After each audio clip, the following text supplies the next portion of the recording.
Therapeutic hypothermia after in-hospital cardiac arrest in children. Definition. The therapeutic hypothermia of children after an in-hospital cardiac arrest is recommended for the survival of the infant, yielding positive results according to the 2002 clinical trial. Moving. You typically bundle up to avoid hypothermia, but hypothermia is actually helping save some lives.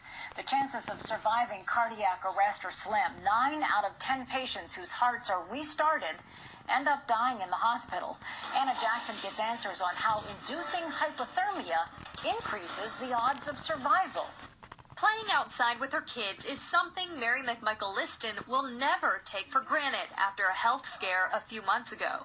As I'm told, had been downstairs watching a movie, just relaxing, and decided to go upstairs and take a bath. I called her name several times and got no response, and then saw her do what appeared to be a gasping of breath that I realized something was wrong. Mary was suffering cardiac arrest. Medics and doctors at Riverside Methodist Hospital saved her by inducing hypothermia. The damage that usually occurs when there's lack of oxygen to the brain is decreased with the hypothermia.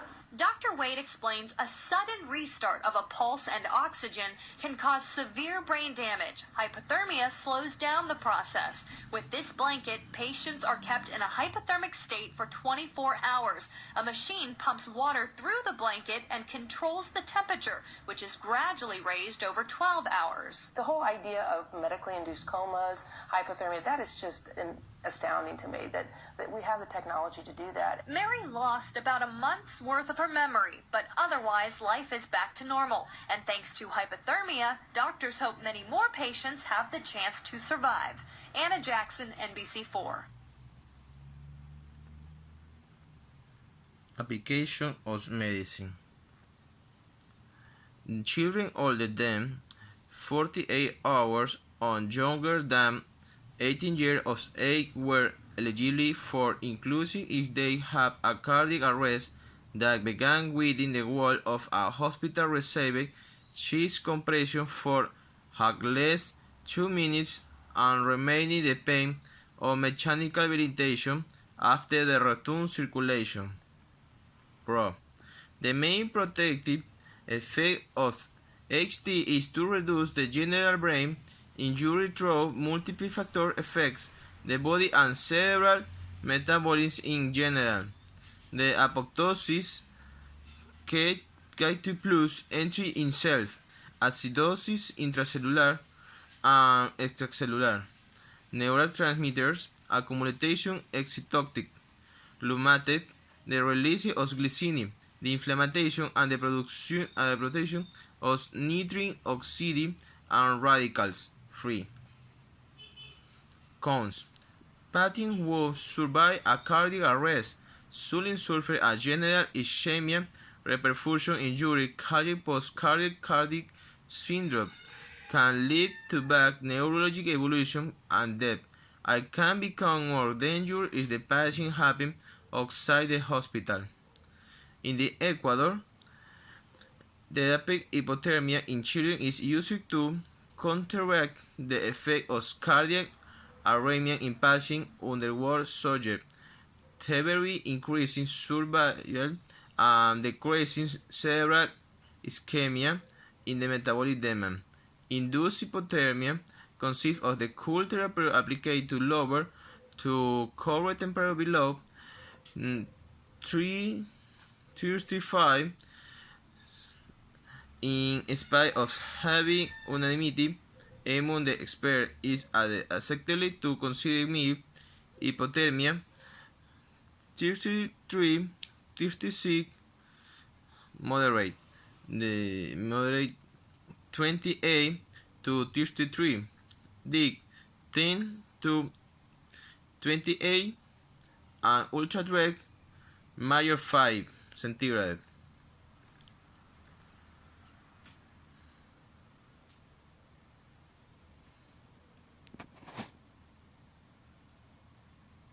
The way we cool patients, and especially those with severe brain injuries, has traditionally been with surface cooling techniques, cooling blankets. In addition, we may apply ice packs in the axilla, under the armpits, or in the groin areas where there's a great deal of blood flow, so that you can affect the blood and cool the blood more quickly. More recently, in children, and especially in babies, people have been using cooling helmets, if you will, or cooling caps, where they put plastic caps around the head of the infant and circulate cold water through those helmets.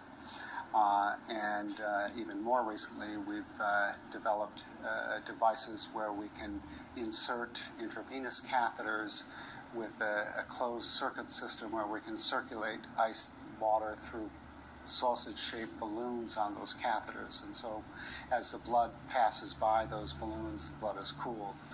And that seems to be, at least to date, the most effective or most efficient way of cooling people quickly.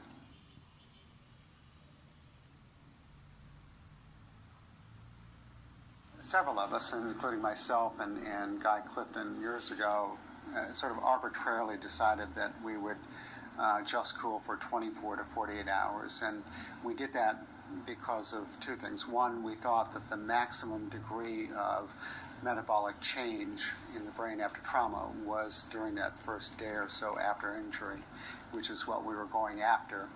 And secondly, we knew that the longer you cooled, the greater the possibility that the patient was going to develop an infection or a pneumonia. The investigators in Japan have used hypothermia for as long as necessary in order to keep the intracranial pressure low. So in some of their studies, Shiozaki for one, and Hayagashi for another, they've taken cooling out to as long as 2 weeks. But if you look at their clinical trials, their rates of pneumonia are double or triple what they have been for Dr. Clifton and my studies.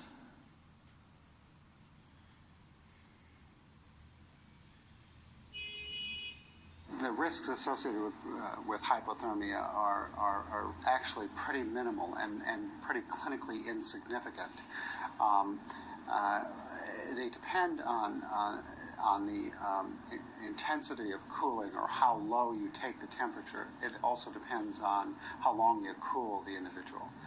So we know that hypothermia does suppress the immune response of the body. Even simple things like clearance of secretions in the lungs are slowed, and so you're more prone to a pneumonia the longer you're cool. We also know that the most severe complications of hypothermia are seen only when temperature drops below 85 degrees Fahrenheit. Continue. Conclusion. In conclusion, the treatment with moderate hypothermia, 32 at 54 centigrade is very useful to improve the situation critical of the patient with low cardiac output and other critical pathology. The objective is to minimize the damage ischemia, decreasing oxygen consumption and metabolic, and thus get good protection myocardium, good brain protection, and the other organs.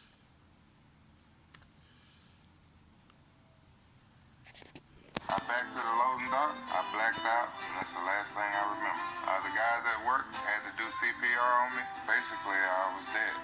When Reggie arrived in the cath lab, he was still having a heart attack. The procedure went well, but we were concerned about the possibility of brain damage. We decided to use therapeutic hypothermia to lower his body temperature to try to protect his brain. The doctor told me if they hadn't packed me in ice, I might have had brain damage. I'm just grateful to be alive. I'm glad they packed me in ice. Today, my friends call me the Iceman.